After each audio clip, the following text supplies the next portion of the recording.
ಓಂ ಶಾಂತಿ. ನಮ್ಮ ಚಾನೆಲ್ ವಿಡಿಯೋಗಳ ಹೆಚ್ಚಿನ ಮಾಹಿತಿಗಾಗಿ ಸಬ್ಸ್ಕ್ರೈಬ್ ಬಟನ್ಗೆ ಕ್ಲಿಕ್ ಮಾಡಿ ನಮ್ಮ ಚಾನೆಲ್ಗೆ ಸಬ್ಸ್ಕ್ರೈಬ್ ಮಾಡಿ. ಈ ವಿಡಿಯೋ ಇಷ್ಟವಾದಲ್ಲಿ ಲೈಕ್ ಮಾಡಿ, ಶೇರ್ ಮಾಡಿ ಹಾಗೂ ಕಮೆಂಟ್ ಮಾಡಿ.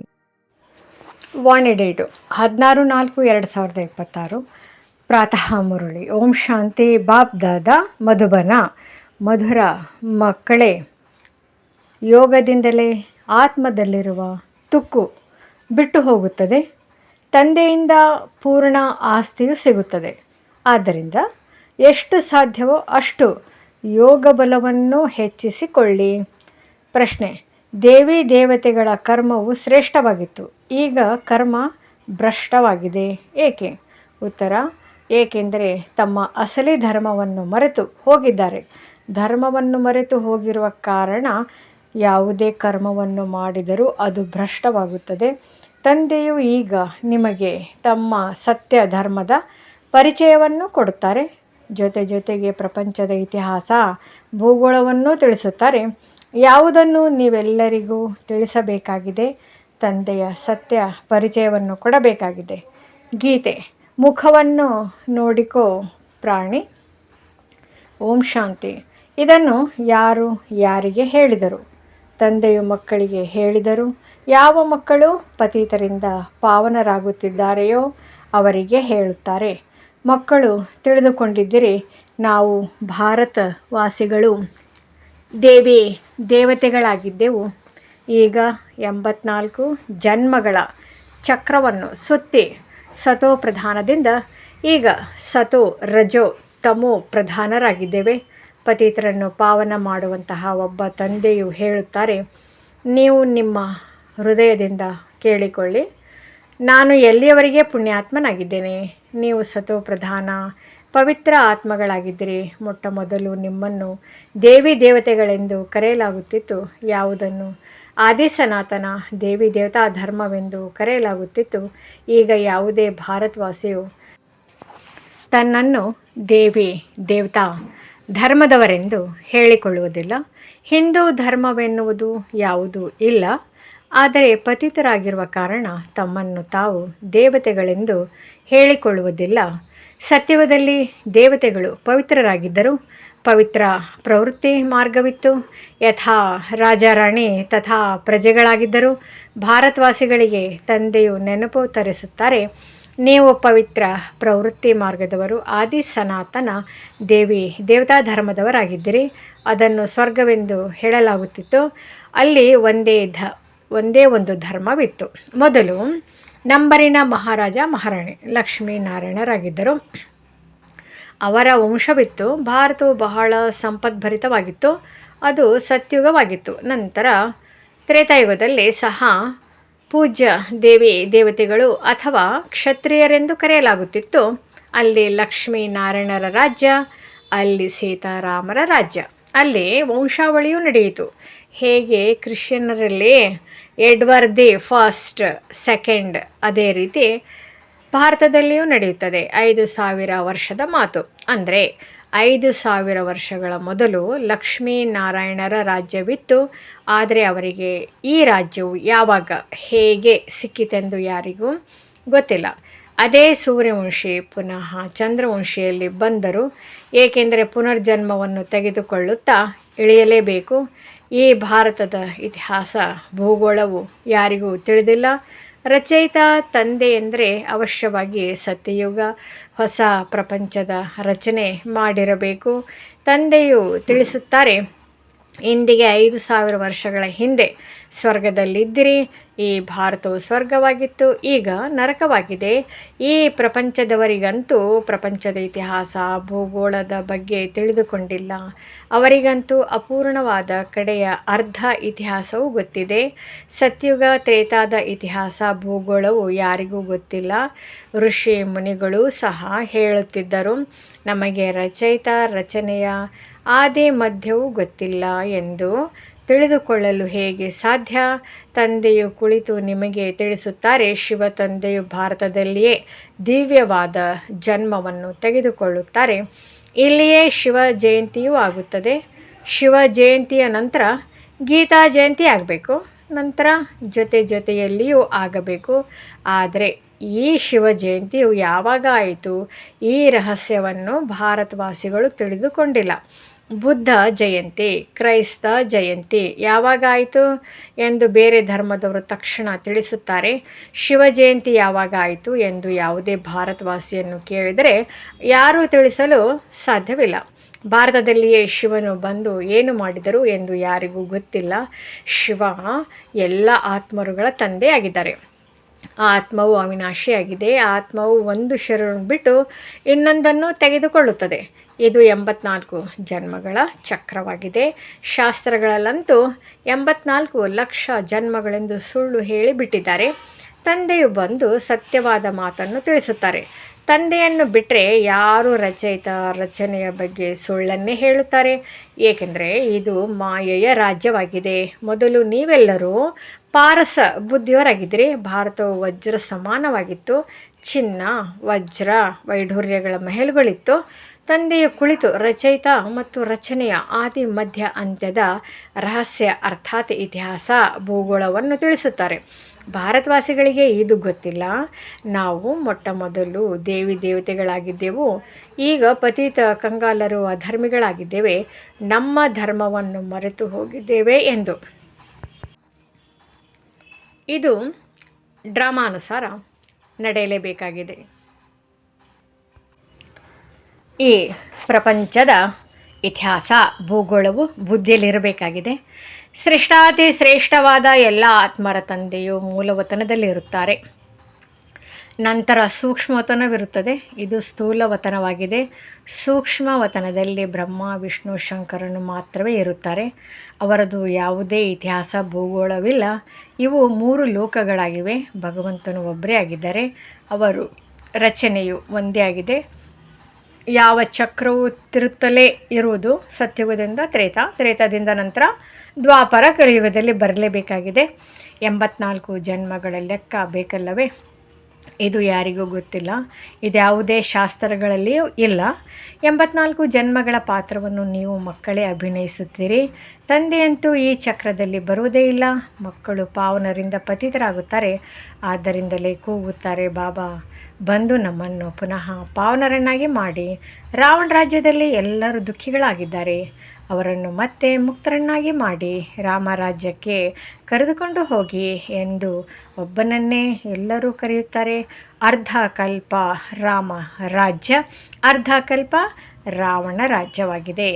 ಭಾರತವಾಸಿಗಳು ಯಾರು ಪಾವನರಿದ್ದರೋ ಅವರೇ ಪತಿತರಾಗುತ್ತಾರೆ. ವಾಮ ಮಾರ್ಗದಲ್ಲಿ ಹೋಗುವುದರಿಂದಲೇ ಪತಿತರಾಗುವುದು ಆರಂಭವಾಗುತ್ತದೆ. ಭಕ್ತಿ ಮಾರ್ಗ ಆರಂಭವಾಗುತ್ತದೆ. ಈಗ ನೀವು ಮಕ್ಕಳಿಗೆ ಜ್ಞಾನವನ್ನು ತಿಳಿಸಲಾಗುತ್ತದೆ.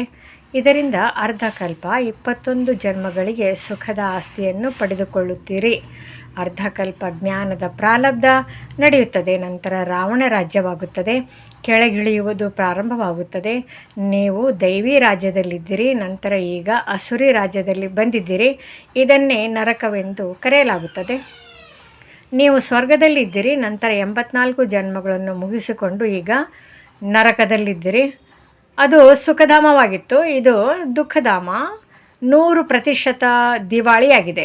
84 ಜನ್ಮಗಳ ಚಕ್ರವನ್ನು ಸುತ್ತುತ್ತಾ ಅದೇ ಭಾರತವಾಸಿಗಳು ಪೂಜ್ಯರಿಂದ ಪೂಜಾರಿಗಳಾಗಿದ್ದರೆ ಇದಕ್ಕೆ ಪ್ರಪಂಚದ ಇತಿಹಾಸ ಭೂಗೋಳವೆಂದು ಹೇಳಲಾಗುತ್ತದೆ. ಇದು ನೀವೆಲ್ಲ ಭಾರತವಾಸಿಯರ ಚಕ್ರವಾಗಿದೆ. ಅನ್ಯ ಧರ್ಮದವರು 84 ಜನ್ಮಗಳನ್ನು ತೆಗೆದುಕೊಳ್ಳುವುದಿಲ್ಲ. ಅವರು ಸತ್ಯಯುಗದಲ್ಲಿ ಇರುವುದಿಲ್ಲ. ಸತ್ಯಯುಗ ತ್ರೇತಾದಲ್ಲಿ ಭಾರತವೇ ಇರುತ್ತಿತ್ತು. ಸೂರ್ಯವಂಶಿ, ಚಂದ್ರವಂಶಿ, ನಂತರ ವೈಶ್ಯವಂಶಿ, ಶೂದ್ರವಂಶಿ. ಈಗ ನೀವು ದೇವತಾ ವಂಶಿಗಳಾಗಲು ಬ್ರಾಹ್ಮಣ ವಂಶೀಯರಾಗಿದ್ದೀರಿ. ಇವೆಲ್ಲವೂ ಭಾರತದ ವರ್ಣಗಳಾಗಿವೆ. ನೀವು ಶಿವ ತಂದೆಯಿಂದ ಆಸ್ತಿಯನ್ನು ತೆಗೆದುಕೊಳ್ಳಲು ಬ್ರಾಹ್ಮಣರಾಗಿದ್ದೀರಿ. 5000 ವರ್ಷಗಳ ಹಿಂದಿನ ಹಾಗೆ ನಿಮಗೆ ತಂದೆಯು ಓದಿಸುತ್ತಿದ್ದಾರೆ. ಕಲ್ಪಕಲ್ಪವು ನೀವು ಪಾವನರಾಗಿ ಮತ್ತೆ ಪತಿತರಾಗುತ್ತೀರಿ. ಸುಖಧಾಮದಲ್ಲಿ ಹೋಗಿ ನಂತರ ದುಃಖಧಾಮದಲ್ಲಿ ಬರುತ್ತೀರಿ. ಮತ್ತೆ ಶಾಂತಿಧಾಮದಲ್ಲಿ ಹೋಗಬೇಕಾಗಿದೆ. ಯಾವುದನ್ನು ನಿರಾಕಾರಿ ಪ್ರಪಂಚವೆಂದು ಕರೆಯಲಾಗುತ್ತದೆ? ಆತ್ಮ ಎಂದರೆ ಏನು? ಪರಮಾತ್ಮನೆಂದರೆ ಏನು? ಇದು ಯಾವುದೇ ಮನುಷ್ಯನಿಗೆ ಗೊತ್ತಿಲ್ಲ. ಆತ್ಮವು ಒಂದು ನಕ್ಷತ್ರ ರೂಪಿ ಬಿಂದುವಾಗಿದೆ. ಭ್ರುಕುಟಿಯ ಮಧ್ಯದಲ್ಲಿ ಹೊಳೆಯುತ್ತಿರುವ ನಕ್ಷತ್ರ ಚಿಕ್ಕದಾದ ಬಿಂದುವೆಂದು ಯಾವುದನ್ನು ದಿವ್ಯ ದೃಷ್ಟಿಯಿಂದ ನೋಡಲಾಗುತ್ತದೆ ಎಂದು ಹೇಳ್ತಾರೆ. ವಾಸ್ತವದಲ್ಲಿ ನಕ್ಷತ್ರವೆಂದು ಹೇಳುವುದು ಸರಿಯಲ್ಲ. ನಕ್ಷತ್ರವು ಸಹ ಬಹಳ ದೊಡ್ಡದಾಗಿ ಇರುತ್ತದೆ. ದೂರದಲ್ಲಿರುವ ಕಾರಣ ಚಿಕ್ಕದಾಗಿ ಕಾಣುತ್ತದೆ. ಇದು ಒಂದು ಉದಾಹರಣೆಗಾಗಿ ಕೊಡಲಾಗುತ್ತದೆ. ಹೇಗೆ ಮೇಲಿರುವಾಗ ಚಿಕ್ಕದಾಗಿಯೇ ಕಾಣುತ್ತದೆಯೋ ಹಾಗೆ ಆತ್ಮವು ಚಿಕ್ಕದಾಗಿ, ತಂದೆಯೂ ಸಹ ಒಂದು ಬಿಂದು ಸಮಾನವಾಗಿದ್ದಾರೆ. ಅವರಿಗೆ ಸುಪ್ರೀಂ ಆತ್ಮವೆಂದು ಹೇಳಲಾಗುತ್ತದೆ. ಅವರ ಮಹಿಮೆಯೇ ಭಿನ್ನವಾಗಿದೆ. ಮನುಷ್ಯ ಸೃಷ್ಟಿಯ ಚೈತನ್ಯ ಬೀಜರೂಪವಾಗಿರುವ ಕಾರಣ ಅವರಲ್ಲಿ ಎಲ್ಲದರ ಜ್ಞಾನವಿದೆ. ನೀವು ಆತ್ಮಗಳಿಗೂ ಸಹ ಈಗ ಜ್ಞಾನವು ಸಿಗುತ್ತಿದೆ. ಆತ್ಮವು ಜ್ಞಾನವನ್ನು ಗ್ರಹಣ ಮಾಡುತ್ತಿದೆ. ಇಷ್ಟು ಚಿಕ್ಕ ಬಿಂದುವಿನಲ್ಲಿ 84 ಜನ್ಮದ ಪಾತ್ರವು ಅಡಕವಾಗಿದೆ. ಅದು ಸಹ ಅವಿನಾಶಿಯಾಗಿದೆ. 84 ಜನ್ಮಗಳ ಚಕ್ರವನ್ನು ಸುತ್ತುತ್ತಾ ಬರುತ್ತೀರಿ. ಇದರ ಅಂತ್ಯ ಆಗುವುದಕ್ಕೆ ಸಾಧ್ಯವೇ ಇಲ್ಲ. ದೇವತೆಗಳಾಗಿದ್ದಿರಿ, ದೈತ್ಯರಾಗಿ ನಂತರ ದೇವತೆಗಳಾಗಬೇಕಾಗಿದೆ. ಈ ಚಕ್ರವು ನಡೆಯುತ್ತಲೇ ಬರುತ್ತದೆ. ಬಾಕಿ ಬೇರೆಲ್ಲವೂ ಬೈ ಪ್ಲಾಟ್ಗಳಾಗಿವೆ. ಇಸ್ಲಾಮಿ, ಬೌದ್ಧಿ ಮುಂತಾದವರು ಯಾರೂ ಸಹ 84 ಜನ್ಮಗಳನ್ನು ತೆಗೆದುಕೊಳ್ಳುವುದಿಲ್ಲ. ಇದೇ ಸತ್ಯಯುಗ ಭಾರತದಲ್ಲಿ ಧಾರ್ಮಿಕ ಸಂಪದ್ಭರಿತವಾಗಿತ್ತು. 84 ಜನ್ಮಗಳನ್ನು ಪಡೆಯುತ್ತಾ ವಿಕಾರಿಗಳಾಗಿದ್ದಾರೆ. ಇದು ವಿಕಾರಿ ಪ್ರಪಂಚವಾಗಿದೆ. 5000 ವರ್ಷಗಳ ಹಿಂದೆ ಪವಿತ್ರತೆ, ಶಾಂತಿ ಮತ್ತು ಸಂಪತ್ತು ಇತ್ತು. ತಂದೆಯು ಮಕ್ಕಳಿಗೆ ನೆನಪು ತರಿಸುತ್ತಾರೆ. ಮುಖ್ಯವಾದುದು ಪವಿತ್ರತೆಯಾಗಿದೆ. ಅದಕ್ಕಾಗಿಯೇ ವಿಕಾರಗಳನ್ನು ನಿರ್ವಿಕಾರಿಯನ್ನಾಗಿ ಮಾಡುವವನೇ ಬಾ ಎಂದು ಕರೆಯುತ್ತಾರೆ. ಅವರೇ ಸದ್ಗತಿ ಕೊಡುವವರು. ಆದ್ದರಿಂದ ಅವರೇ ಸದ್ಗುರು ಆಗಿದ್ದಾರೆ. ನೀವೀಗ ತಂದೆಯ ಮುಖಾಂತರ ಬೆಗ್ಗರ್ ಟು ಪ್ರಿನ್ಸ್ ಅಥವಾ ನರನಿಂದ ನಾರಾಯಣ, ನಾರಿಯಿಂದ ಲಕ್ಷ್ಮಿಯಾಗುತ್ತಿದ್ದೀರಿ. ನಿಮ್ಮದು ಇದು ರಾಜಯೋಗವಾಗಿದೆ. ತಂದೆಯ ಮುಖಾಂತರ ರಾಜ್ಯಭಾಗ್ಯವು ಸಿಗುತ್ತದೆ. ಆತ್ಮವೇ 84 ಜನ್ಮವನ್ನು ಪಡೆಯುತ್ತದೆ. ಆತ್ಮವೇ ಶರೀರದ ಮುಖಾಂತರ ಓದುತ್ತದೆ. ಶರೀರವು ಓದುವುದಿಲ್ಲ. ಆತ್ಮವು ಸಂಸ್ಕಾರವನ್ನು ತೆಗೆದುಕೊಂಡು ಹೋಗುತ್ತದೆ. ಆತ್ಮವು ಈ ಶರೀರದ ಮೂಲಕ ಓದುತ್ತೇನೆಂದು ಹೇಳುತ್ತದೆ. ಇದಕ್ಕೆ ದೇಹಿ ಅಭಿಮಾನಿ ಎಂದು ಹೇಳಲಾಗುತ್ತದೆ. ಆತ್ಮವು ಶರೀರದಿಂದ ಭಿನ್ನವಾದರೆ ಯಾವುದೇ ಕೆಲಸಕ್ಕೆ ಬರುವುದಿಲ್ಲ. ಈಗ ನಾನು ಪುಣ್ಯಾತ್ಮನಾಗುತ್ತಿದ್ದೇನೆಂದು ಆತ್ಮವೇ ಹೇಳುತ್ತದೆ. ಮನುಷ್ಯನು ದೇಹಾಭಿಮಾನದಲ್ಲಿ ಬಂದು ನಾನು ಇದನ್ನು ಮಾಡುತ್ತೇನೆಂದು ಹೇಳುತ್ತಾರೆ. ಈಗ ನಿಮಗೆ ತಿಳಿದಿದೆ, ನಾವೆಲ್ಲರೂ ಆತ್ಮರಾಗಿದ್ದೇವೆ. ಇದು ನನ್ನ ದೊಡ್ಡ ಶರೀರವಾಗಿದೆ. ನಾನಾತ್ಮನು ಪರಮಾತ್ಮನಿಂದ ಓದುತ್ತಿದ್ದೇನೆಂದು ಹೇಳುತ್ತದೆ. ನನ್ನನ್ನೇ ನೆನಪು ಮಾಡಿ ಎಂದು ತಂದೆಯು ಹೇಳುತ್ತಾರೆ. ನೀವು ಚಿನ್ನದ ಯುಗದಲ್ಲಿ ಸತೋ ಪ್ರಧಾನರಾಗಿದ್ದೀರಿ. ನಂತರ ನಿಮ್ಮಲ್ಲಿ ತುಕ್ಕು ಬೆರಕೆಯಾಗುತ್ತದೆ. ತುಕ್ಕು ಹಿಡಿಯುತ್ತಾ ನೀವು ಪಾವನರಿಂದ ಪತಿತರಾಗಿದ್ದೀರಿ. ಆದ್ದರಿಂದ ಪುನಃ ಪಾವನವಾಗಬೇಕಾಗಿದೆ. ಹೇಳುತ್ತಾರೆ, ಪತಿತ ಪಾವನ ಬಾ ಎಂದು. ಬಂದು ನಮ್ಮೆಲ್ಲರನ್ನು ಪಾವನ ಮಾಡು ಎಂದು ಕರೆಯುತ್ತಾರೆ. ಆದ್ದರಿಂದ ತಂದೆಯು ಸಲಹೆ ಕೊಡುತ್ತಾರೆ, ಹೇ ಪತಿತ ಆತ್ಮ, ನನ್ನನ್ನು ನೆನಪು ಮಾಡು. ನನ್ನನ್ನು ನೆನಪು ಮಾಡುವುದರಿಂದ ನಿನ್ನಲ್ಲಿರುವ ತುಕ್ಕು ಬಿಟ್ಟು ಹೋಗುತ್ತದೆ ಮತ್ತು ನೀನು ಪಾವನನಾಗುತ್ತೀಯಾ ಎಂದು ತಂದೆಯು ಸಲಹೆ ಕೊಡುತ್ತಾರೆ. ಇದಕ್ಕೆ ಪ್ರಾಚೀನ ಯೋಗವೆಂದು ಕರೆಯಲಾಗುತ್ತದೆ. ಈ ನೆನಪು ಎಂದರೆ ಯೋಗಾಗ್ನಿಯಿಂದ ತುಕ್ಕು ಭಸ್ಮವಾಗುತ್ತದೆ. ಮೂಲ ಮಾತಾಗಿದೆ. ಪತಿತರಿಂದ ಪಾವನರಾಗುವುದು. ಸಾಧು ಸಂತರು ಎಲ್ಲರೂ ಸಹ ಪತಿತರಾಗಿದ್ದಾರೆ. ನನ್ನನ್ನೊಬ್ಬನನ್ನು ನೆನಪು ಮಾಡುವುದೇ ಪಾವನರಾಗುವುದಕ್ಕಾಗಿ ಉಪಾಯವಾಗಿದೆ ಎಂದು ತಂದೆಯು ತಿಳಿಸುತ್ತಾರೆ. ಈ ಅಂತಿಮ ಜನ್ಮದಲ್ಲಿ ಪವಿತ್ರರಾಗಿ ನಾನು ನಿಮ್ಮೆಲ್ಲರ ಪ್ರಿಯತಮನಾಗಿದ್ದೇನೆ. ಆದ್ದರಿಂದ ಕುಡಿಯುತ್ತಾ, ತಿನ್ನುತ್ತಾ, ನಡೆಯುತ್ತಾ ನನ್ನನ್ನೊಬ್ಬನನ್ನೇ ನೆನಪು ಮಾಡಿ. ನಾನು ನಿಮ್ಮೆಲ್ಲರನ್ನು ಪಾವನ ಮಾಡಿದ್ದೇನು. ನಂತರ ನೀವೆಲ್ಲರೂ ಪತಿತರಾಗಿದ್ದಿರಿ. ನೀವೆಲ್ಲರೂ ಭಕ್ತರು, ನನ್ನ ಪ್ರಿಯತಮೆಯರಾಗಿದ್ದಿರಿ. ಕರ್ಮವನ್ನು ಭಲೆ ಮಾಡಿ ಎಂದು ಪ್ರಿಯತಮನು ಹೇಳುತ್ತಾನೆ. ಬುದ್ಧಿಯಿಂದ ನನ್ನನ್ನು ನೆನಪು ಮಾಡಿದರೆ ವಿಕರ್ಮ ವಿನಾಶವಾಗುತ್ತದೆ. ಇದರಲ್ಲಿಯೇ ಪರಿಶ್ರಮವಿದೆ ಅಂದಾಗ ಆಸ್ತಿಯನ್ನು ಪಡೆಯಲು ತಂದೆಯನ್ನು ನೆನಪು ಮಾಡಬೇಕಲ್ಲವೇ? ಯಾರು ಹೆಚ್ಚಾಗಿ ನೆನಪು ಮಾಡುತ್ತೀರೋ ಅವರಿಗೆ ಹೆಚ್ಚಿನ ಆಸ್ತಿಯು ಸಿಗುತ್ತದೆ. ಇದು ನೆನಪಿನ ಯಾತ್ರೆಯಾಗಿದೆ. ಯಾರೆಷ್ಟು ನೆನಪು ಮಾಡುತ್ತಾರೆ ಅವರೇ ಪಾವನರಾಗಿ ನನ್ನ ಕೊರಳಿನ ಹಾರವಾಗುತ್ತಾರೆ. ನಿರಾಕಾರಿ ಪ್ರಪಂಚದಲ್ಲಿ ಎಲ್ಲ ಆತ್ಮಗಳ ಒಂದು ವೃಕ್ಷವು ಮಾಡಲ್ಪಟ್ಟಿದೆ. ಅದನ್ನು ನಿರಾಕಾರಿ ವೃಕ್ಷವೆಂದು ಕರೆಯಲಾಗುತ್ತದೆ. ಇದು ಸಾಕಾರಿ ವೃಕ್ಷವಾಗಿದೆ. ನಿರಾಕಾರಿ ಪ್ರಪಂಚದಿಂದ ಎಲ್ಲರೂ ನಂಬರ್ 1 ಆಗಿ ಬರಲೇಬೇಕು, ಬರುತ್ತಾ ಇರುತ್ತಾರೆ. ವೃಕ್ಷವು ಎಷ್ಟು ದೊಡ್ಡದಾಗಿದೆ.